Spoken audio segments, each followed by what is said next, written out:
নমস্কার বন্ধুরা, চলো যাই ফিরে ছোটবেলায়। তোমাদের সবাইকে স্বাগত। আমি কাকলি। আজ শোনাবো পার্থ চট্টোপাধ্যায়ের গল্প 4 নম্বর কেবিন। ডক্টর সত্যব্রত চৌধুরীর মৃত্যুর পর দোতলা 4 নম্বর কেবিনটি তালাবন্ধই পড়েছিল। 1 বছর আগে এই কেবিনের সিলিংয়ে গলায় ফাঁস লাগিয়ে আত্মহত্যা করেছিলেন ডক্টর চৌধুরী। ডক্টর চৌধুরীর স্ত্রী বীণা চৌধুরীও ডাক্তার। আজ থেকে 5 বছর আগে হাসপাতালের চাকরি ছেড়ে কলকাতার উপকণ্ঠে উপশম নার্সিংহোমটি তৈরি করেছিলেন ডক্টর চৌধুরী ও তার স্ত্রী বীণা চৌধুরী। নার্সিংহোমটি চালানোর পেছনে মুনাফা অর্জন করা তাঁর উদ্দেশ্য ছিল না। আমি বারিন সরকার সারা জীবন সরকারি হাসপাতালে কাজ করে এসেছি। WBCS দিয়ে বছর 10 জেলায় ছিলাম। তারপর থেকে বাকি জীবনটা কলকাতার বিভিন্ন হাসপাতালে সেক্রেটারি ছিলাম। মেডিকেল কলেজে থাকার সময় ডক্টর চৌধুরীর সঙ্গে আলাপ হয়। তখন তিনি তরুণ অধ্যাপক। যেমন সুদর্শন চেহারা, তেমনই অমায়িক ব্যবহার। আর ওর স্ত্রী বীণা চৌধুরীও চিকিৎসাশাস্ত্রের মেধাবী ছাত্রী। তারপর কর্মসূত্রে আমি কয়েকটি হাসপাতালে বদলি হয়েছি। ডক্টর চৌধুরীও ওপরওয়ালাদের কোপে পড়ে উত্তরবঙ্গে বদলি হয়েছিলেন। তার স্ত্রীকে বদলি করা হয় বাঁকুড়ায়। উত্তরবঙ্গ থেকে ফিরে ডক্টর চৌধুরী কলকাতার একটি সরকারি হাসপাতালে অ্যাসোসিয়েট প্রফেসর হয়ে আসেন। ওর স্ত্রী আবার কলকাতায় বদলি হন। ওখানে কাজ করতে করতেই তার মাথায় নিজেদের একটি নার্সিংহোম তৈরি করার পরিকল্পনা আসে। ডক্টর চৌধুরীর এই ব্যাপারে প্রথমে খুবই আপত্তি ছিল। তিনি ছাত্র পড়ানো আর গবেষণা এই দুটি কাজের মধ্যেই নিজেকে যুক্ত রাখার চেষ্টা করেছিলেন। মেডিকেল কলেজে থাকার সময় তিনি মেডিসিনে একটি গবেষণাও শুরু করেন। গবেষণাটি হলো ডায়াবেটিস রোগীদের জন্য ভারতীয় ভেষজের সহায়তায় এমন একটি ইঞ্জেকশন আবিষ্কার করা যার কয়েকটি কোর্স নেওয়ার পর রোগীর প্যানক্রিয়াসের কাজ স্বাভাবিক সুস্থ লোকের মতোই হয়ে যাবে। এ ব্যাপারে পরবর্তীকালে বিশিষ্ট কবিরাজ কৃষ্ণানন্দ গুপ্ত তাকে সাহায্য করেছিলেন। ডায়াবেটিস রোগীদের ইনসুলিন দিয়ে চিকিৎসা করা হয়, কিন্তু তাতে সাময়িকভাবে রক্তে চিনির পরিমাণ কমে যায়, তাই এই ইনসুলিন নিয়মিত নিতে হয়। কিন্তু ডক্টর চৌধুরীর ডায়াবেটিন ইঞ্জেকশন চিরদিনের মতো ডায়াবেটিস রোগ নির্মূল করে দেওয়ার প্রতিশ্রুতি এনে দিয়েছিল। এতে তিনি যদি সফল হতেন তাহলে বিশ্বের মধ্যে তিনিই হতেন অগ্রণী, কারণ বিশ্বের 2-3% লোক ডায়াবেটিসে ভোগে, অথচ তাদের জন্য আজও কোনো ওষুধ আবিষ্কৃত হয়নি। কিন্তু তার 2-3টি পেপার প্রকাশিত হওয়ার পর তার বস, যিনি নাকি ডক্টর চৌধুরীর মাস্টারমশাই ছিলেন, তাকে পাগল প্রতিপন্ন করেন। শুধু তাই নয়, তিনি ওপরতলার কলকাঠি নাড়েন এবং তাদের বোঝান সত্যব্রতর মাথাটা খারাপ হয়ে গেছে, সে অসংলগ্ন কথা বলে। ডক্টর চৌধুরীর পেপারগুলিও নাকি অবৈজ্ঞানিক বলে প্রতিপন্ন করা হয়। এরপর প্রায় 10 বছর ডক্টর চৌধুরীর জীবন বিপর্যয়ের মধ্যে কাটে। 10 বছর পরে তিনি যখন ফিরে এলেন কলকাতায়, তখন তিনি যেন সত্যি সত্যি ভারসাম্য হারিয়ে ফেলেছেন। একটা কথা শুরু করলে আর শেষ করতে চান না, বলেই যাচ্ছেন। চেহারাও খুব ফুলে গেছে, অমন সুন্দর চুল ছিল বেশ পাতলা হয়ে এসেছে। আমাকে তিনি বললেন, বারিনবাবু, আপনি রিটায়ার করছেন কবে? আমি বললাম, আর 1 বছর আছে। রিটায়ার করে কিছু করবেন ঠিক করেছেন? আপনার শরীর স্বাস্থ্য তো ঠিকই আছে। You look very young. হ্যাঁ স্যার, আছে। তাহলে আপনাকে বলি বারেনবাবু, আরিয়াদহের কাছে আমি 6 কাঠা জমি কিনেছি। আমার 50 বছর বয়স হয়ে গেল, ভলেন্টারি রিটায়ারমেন্ট নিয়ে নেব। পেনশন যা পাবো তাতে 2 ছেলের পড়ার খরচ চলে যাবে। বিনা তার সমস্ত গয়না বিক্রি করে, আমাদের দেশের বাড়ি জমি বিক্রি করে 1,12-14 টাকা পাবো। ওই টাকায় আমি একটি নার্সিংহোম তৈরি করব ভেবেছি। স্যার, আপনি শেষ পর্যন্ত নার্সিংহোম চালাবেন? আমি একটু অবাক হলাম। নার্সিংহোমের সঙ্গে সঙ্গে চলবে আমার ন্যাশনাল ডায়াবেটিক ল্যাবরেটরির কাজ। গত 10 বছরের বিজ্ঞান অনেকখানি এগিয়ে গেছে। এ ব্যাপারে গ্রেট ব্রিটেন ও জার্মানির কয়েকজন চিকিৎসা বিজ্ঞানীর সঙ্গে আমার আলাপ হয়েছে। তাঁরা আমার সঙ্গে কোলাবোরেট করতে রাজি হয়েছেন। গবেষণার জন্য টাকার দরকার, প্রচুর টাকা। এ টাকা আমায় কে দেবে? তাই নার্সিংহোম থেকে আমায় টাকা তুলতে হবে। তবে এই নার্সিংহোম গরিব রোগীদের বিনা পয়সায়ও চিকিৎসার জন্য কিছু বেড থাকবে। আপনারা আমায় গবেষক অধ্যাপক বলেই জানেন, কিন্তু মেডিসিন চিকিৎসার ব্যাপারেও আমার আত্মবিশ্বাস আছে। আমি ফাইনাল এমবিবিএসে ফার্স্ট হয়েছিলাম মেডিসিনের পেপারে। বাবা বিলেতে যেতে দিলেন না, তাই এমআরসিপি করতে যেতে পারলাম না। কিন্তু আমি নিজে চিকিৎসা করে দেখিয়ে দিতে চাই আমি একজন ভালো ফিজিশিয়ান। আমি রাজি হয়ে গেলাম তার প্রস্তাবে। নার্সিংহোম যখন শেষ হওয়ার মুখে, তখন দেখা গেল যে টাকার বাজেট করা হয়েছিল সেই টাকা আরও বেড়ে গেছে। প্রায় লাখ আষ্টেক টাকার ঘাটতি পড়ে যাচ্ছে। এদিকে যথাসর্বস্ব খরচ করে ফেলেছেন তাঁরা। এই অবস্থায় নিরুপায় হয়ে ডক্টর চৌধুরী একজন পার্টনার জোগাড় করলেন, ডক্টর অরিন্দম সেন। ইনি কয়েকটি বেসরকারি হাসপাতালের সঙ্গে আছেন। বীণা চৌধুরীর সঙ্গে একসঙ্গে পড়তেন। ডাক্তার হিসেবে খুব পসার, প্রচুর টাকার মালিক। বছরে 2-3 বার বিদেশেও যান। আমি জানি অরিন্দম সেন লোকটি সুবিধের নয়, কিন্তু একটি বিপন্ন পরিবারকে যিনি সাহায্য করতে এগিয়ে এসেছেন তাঁর বিরুদ্ধে কিছু বলা নৈতিক দিক থেকে সমীচীন নয়। তাছাড়া অরিন্দম সেন তো ওদের অপরিচিত নন, ছাত্রজীবনের বন্ধু। যা ভালো মনে করবেন ওরাই করবেন। অরিন্দম উপাসনের পার্টনার হয়ে বসলেন। মোট 3জন partner, doctor Satyabrata Chowdhury, doctor Bina Chowdhury আর ডক্টর অরিন্দম সেন। তবে নার্সিংহোম সংলগ্ন ল্যাবরেটরি ডক্টর সত্যব্রত চৌধুরীর নামেই রইল। আজ থেকে 3 বছর আগে খুব সুন্দর অনুষ্ঠান করে উপশমের উদ্বোধন হলো। ডক্টর বীণা চৌধুরী তার নার্সিংহোমের কাজ ছেড়ে এখানেই পুরোপুরি যোগ দিলেন। অরিন্দম সেন সপ্তাহে 2 দিন আসতেন আর গবেষণা ও চিকিৎসার কাজে পুরো মন প্রাণ ঢেলে দিলেন ডক্টর চৌধুরী। সত্যিই তিনি নিজেকে ধন্বন্তরী প্রমাণ করলেন। যেসব দুরারোগ্য রোগ কেউ ভালো করতে পারেনি, সবাই জবাব দিয়ে দিয়েছে। দেখতাম তাঁর হাতে পড়ে সবাই ভালো হয়ে যাচ্ছে। 1 বছরের মধ্যে তার খ্যাতি চারিদিকে ছড়িয়ে পড়ল। প্রখ্যাত এক চিকিৎসকের মতো তিনি একটি বিশেষ ক্ষমতা অর্জন করেছিলেন। সেটি হলো তিনি নাড়ি দেখেই যে কোনো রোগ লক্ষণ বলে দিতে পারতেন। কিন্তু রোগীর ভিড়ের গবেষণার কাজে ভাটা পড়ল। হঠাৎ একদিন এক ডায়াবেটিস রোগী ভর্তি হলো তার হাসপাতালে। প্রায় 400-র মতো ব্লাড সুগার। ইনসুলিন দিয়েও উপকার হচ্ছে না, কিডনি ফেল করছে। ডায়ালিসিস দিয়েও রোগীকে বাঁচানো গেল না। সেই রাত্রিরেই আমি দেখেছিলাম ডক্টর চৌধুরী হাউ হাউ করে কাঁদছেন।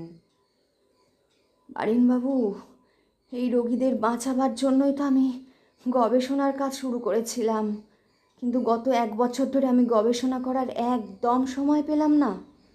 অথচ গবেষণার জন্যই আমি নার্সিংহোম করেছিলাম। আমি বললাম, আপনি কাল থেকে আবার গবেষণা শুরু করুন। মেডিসিনের জন্য ডক্টর পাকরাশি এখন সপ্তাহে 2 দিন করে আসছেন। আমি তাকে রোজ আসতে বলবো। নার্সিংহোম এখন পপুলার হয়ে গেছে, রোগীর অভাব হবে না। তেমন জটিল রোগী হলে আপনি তো আছেন। ডক্টর চৌধুরী খুব আশ্বস্ত হলেন। বললেন, আপনি কবিরাজ কৃষ্ণানন্দবাবুকে খবর দিন, আমাকে উনি কিছু গাছগাছরা জোগাড় করে দেবেন বলেছিলেন। ডক্টর চৌধুরী পরদিন থেকে তার গবেষণায় ডুবে গেলেন। এদিকে নার্সিংহোমের রোগী কমে আসতে লাগলো, কারণ মুখে মুখে রটে গেল ডক্টর চৌধুরী আর রোগী দেখছেন না। এদিকে ডক্টর চৌধুরীর সঙ্গে ডক্টর সেনের খুব কথা কাটাকাটি হয়ে গেল। ডক্টর সেন বললেন, সত্য, তুমি যদি নার্সিংহোমের ভবিষ্যৎ নষ্ট করে তোমার ওই পাকলামি গবেষণা নিয়ে মেতে থাকো, তাহলে আমি কিন্তু আমার পার্টনারশিপ তুলে নিয়ে চলে যাব। আমি এখানে 2টো পয়সা করার জন্য এসেছি, গবেষণার নামে টাকা জলে দিতে নয়। ডক্টর চৌধুরী বললেন, অরিন্দম, আমাকে তুমি আর কিছুদিন সময় দাও। আমি আমার গবেষণার ফাইনাল স্টেজে এসে পৌঁছেছি। আমাকে royal college of medicine paper পড়ার জন্য ডেকেছে। পৃথিবীতে কেউ যা পারেনি আমি তাই পারতে চলেছি। ডায়াবেটিস চিকিৎসার রাজ্যে যুগান্তর ঘটতে চলেছে। ডক্টর চৌধুরী টানতে টানতে অরিন্দমকে তার ল্যাবরেটরিতে নিয়ে গেলেন ইঁদুরদের 2টো খাঁচার সামনে। বললেন, দেখো, খাঁচার এই ইঁদুরগুলো প্যানক্রিয়াস আমি কৃত্রিমভাবে অকেজো করে দিয়েছি। এদের ব্লাড আর ওভার হাই। এদের দৃষ্টিশক্তি আচ্ছন্ন হয়ে আসছে, সব সময় ঝিম মেরে আছে। ঠিক মানুষ এই রোগে আক্রান্ত হলে যেমন হয় তেমনই। এদের মধ্যে 5টিকে আমি ডায়াবেটিন ইঞ্জেকশন দিয়েছি, তাদের পাশের খাঁচায় রেখেছি। দেখো এরা কেমন সতেজভাবে ছুটোছুটি করছে। এর মানে কি? এর মানে আমার ইঞ্জেকশন সাকসেসফুল। তবে ফুল প্রুফ হওয়ার জন্য আমাকে আরও পরীক্ষা করতে হবে। আমাকে আর 6টা মাস সময় দাও প্লিজ। অরিন্দম সেন ধীরে ধীরে ওখান থেকে সরে গেলেন। বীণাকে ডেকে বললেন, বীণা, সত্যর মাথা খারাপ হয়ে গেছে। আমি চিকিৎসক হিসেবেই বলছি, ওর মাথাটা গেছে। ওকে সাইকিয়াট্রিক দেখাবার ব্যবস্থা করো। আর আমি কাল থেকে তোমাদের নার্সিংহোমে আর আসছি না। এটা এখন একটা মেন্টাল অ্যাসাইলাম হয়ে উঠেছে। আমাদের এই অবস্থায় রেখে তুমি চলে যাবে? কি করব বলো? তোমাদের নার্সিংহোম তোমরাই চালাও। আমার টাকাগুলো ফেরত দাও, তা না হলে আমায় মামলা করতে হবে। কোথা থেকে কি হয়ে গেল? পরদিন সকালে উঠে ডক্টর চৌধুরী দেখলেন তার ল্যাবরেটরির দরজা খোলা। ইঁদুরের খাঁচা কে খুলে দিয়েছে। অনেক ইঁদুর মরে পড়ে আছে এদিক ওদিক, অনেক পালিয়ে গেছে। ল্যাবরেটরির যন্ত্রপাতি ভাঙা। ডক্টর চৌধুরী সব দেখলেন, কোনো কথা বললেন না, গুম হয়ে রইলেন। তারপর দোতলার খালি কেবিনটাতে গিয়ে দরজা বন্ধ করে দিলেন। শুধু বললেন, আমায় কেউ বিরক্ত করো না, আমি এখন ঘুমোবো। 4 নম্বর কেবিন এটি।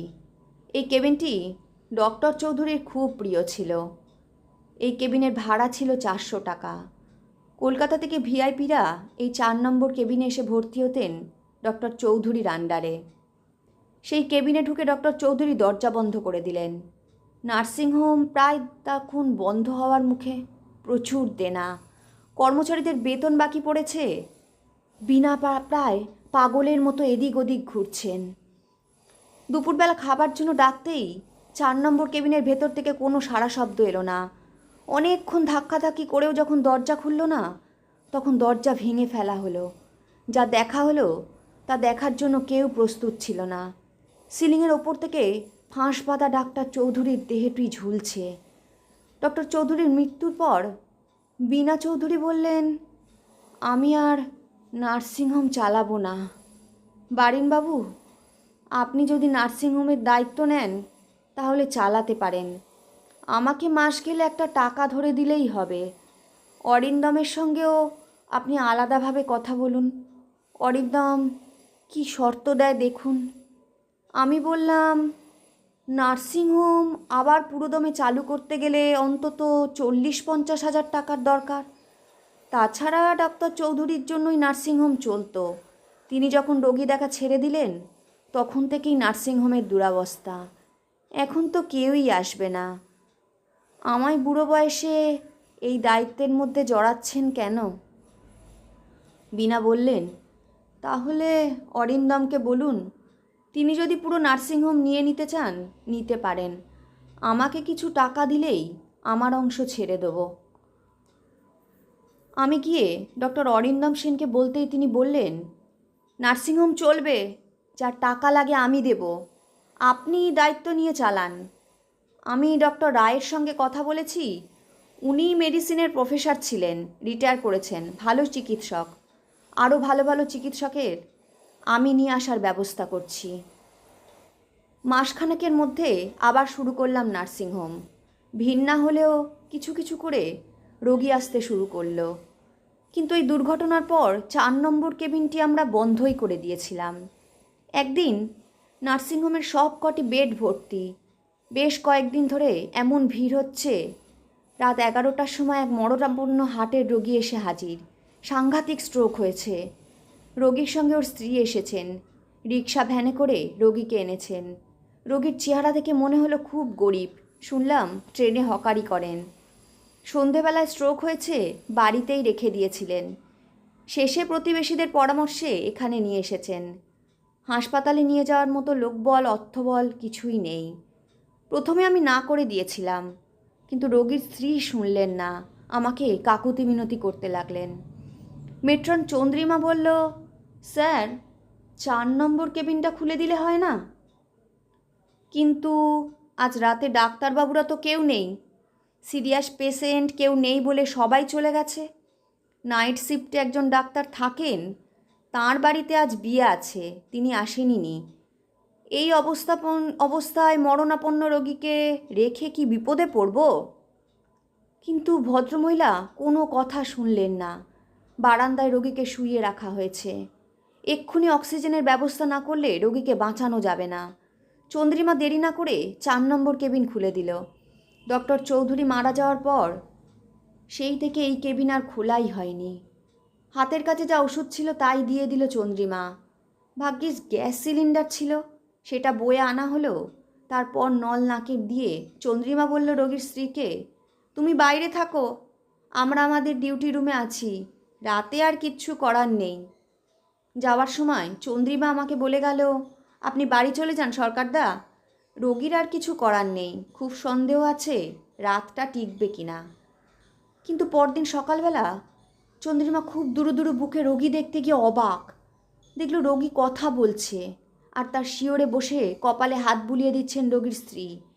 চন্দ্রিমা জিজ্ঞেস করলে, কেমন আছে রোগী? এই তো দেখছেন, রাতের বেলা ডাক্তারবাবু না এলে ও বাঁচত কিনা সন্দেহ। ডাক্তারবাবু? কোন ডাক্তারবাবুর কথা বলছো? চন্দ্রিমা জিজ্ঞেস করলো অবাক হয়ে। আমি তো চিনি নে দিদিমণি, আমার ঘুম এসেছিল, হঠাৎ ঘুম ভাঙতে দেখি এক ডাক্তারবাবু ওর পাশে বসে ওকে ইঞ্জেকশান দিচ্ছেন। আমি ঘরে ঢুকতে যাচ্ছিলাম, কিন্তু উনি আমাকে ইশারায় বারণ করলেন। তারপর দেখি ডাক্তারবাবু গায়ে হাত বুলিয়ে দিচ্ছেন। কীরকম দেখতে বলো তো ডাক্তারবাবুকে? খুব ফর্সা, মোটা মতো। আমি বাইরে বসে রইলুম। ভোরবেলা আবার ঘরে গিয়ে দেখি ডাক্তারবাবু নেই।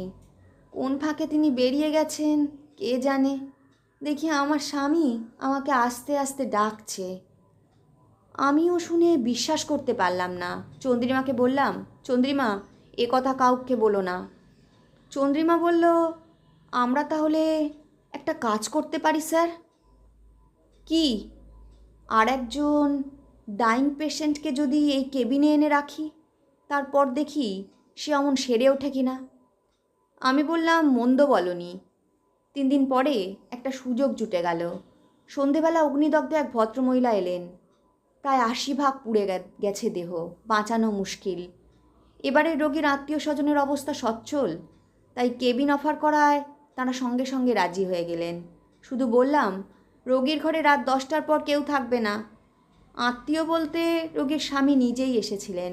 তাকে বললাম, আপনি বারান্দায় শুয়ে থাকতে পারেন। পরদিন সকালে আমিও চন্দ্রিমা 4 নম্বর কেবিনে গিয়ে দেখি রোগিণী ঘুমোচ্ছেন। তার মুখের অবস্থা খুবই স্বাভাবিক। রোগিণীর স্বামী আমাদের বললেন, ডাক্তারবাবুর কাছে আমি খুব কৃতজ্ঞ।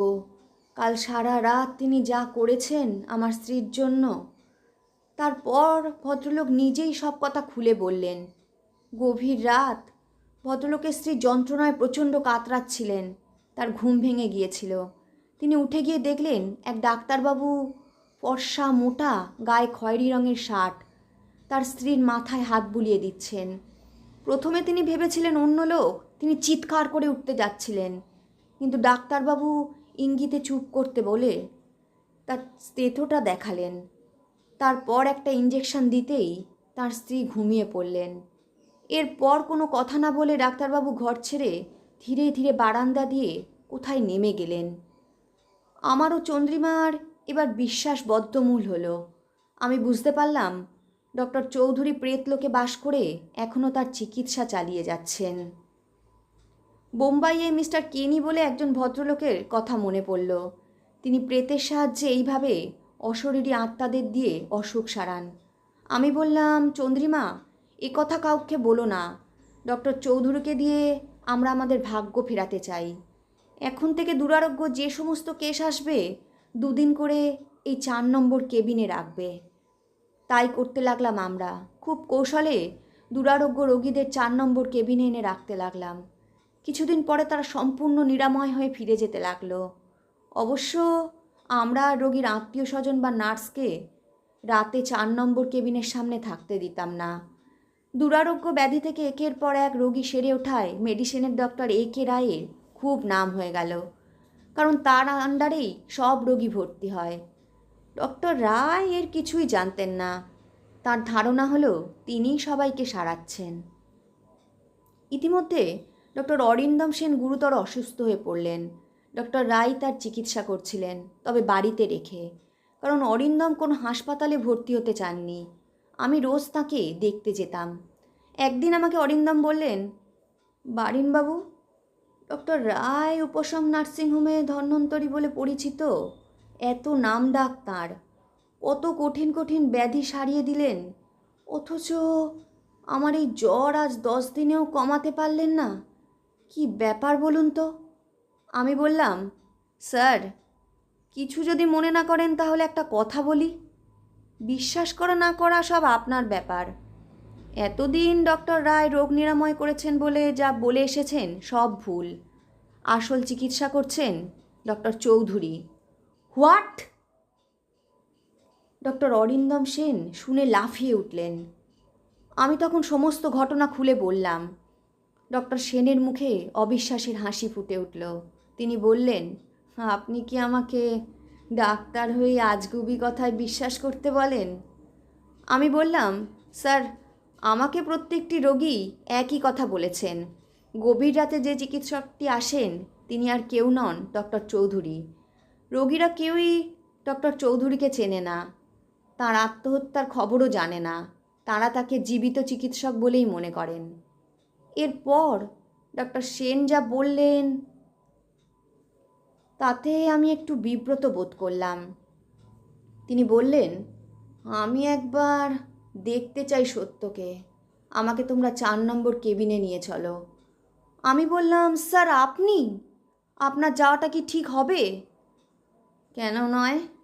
আমাকে পাঠালে তোমাদের বুজরুকি বুঝি ধরা পড়ে যাবে? আমাকে তোমরা আজকেই নিয়ে চলো। চন্দ্রিমার সঙ্গে পরামর্শ করলাম, এখন আর কোনো উপায় নেই। আসলে মালিক বলে কথা, উনি যখন জেদ ধরেছেন নিয়ে আসতেই হবে।